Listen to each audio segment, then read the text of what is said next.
In today's video, I'm going to teach you how to contact Pocket Option customer service. First, start by logging in to the Pocket Option website or the mobile app. Make sure you're connected to a stable internet connection and that your app is up to date if you're on a phone or tablet. Have your account details handy, but remember to keep sensitive information private. You never need to share passwords or full payment details in a support message. Once you're signed in, look for the help icon. On the website, it's typically a small question mark or chat bubble near the bottom corner of the screen. On mobile, you may find it in the main menu or at the bottom navigation bar. Tap or click that help icon to open the assistance panel. This is your starting point for getting in touch with the support team directly from your account. From the help panel, choose Support Service.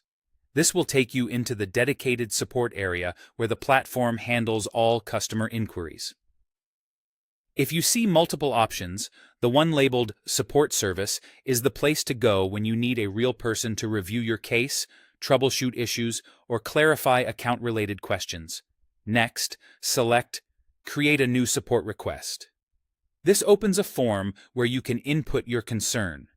Begin with a clear subject line that summarizes the issue in a few words, such as withdrawal status inquiry or login verification problem. In the message box, explain what's happening in a calm, detailed way.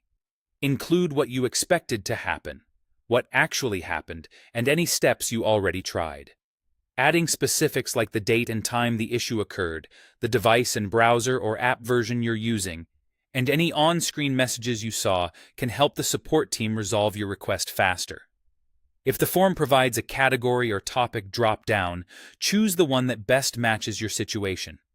If there's an option to attach screenshots, include them to illustrate the issue, but be sure they don't reveal private information. Before you send the request, double-check that your contact email is correct and that your description is concise and polite. When you submit, you should see a confirmation on screen, and you may receive an email confirming your ticket. Keep any reference number you're given so you can track progress. You can return to the support service section later to view updates or reply with additional information if the team requests it. That's all you need to do to contact Pocket Option customer service. Log in, open the help icon, go to support service, create a new request, and clearly input your concern.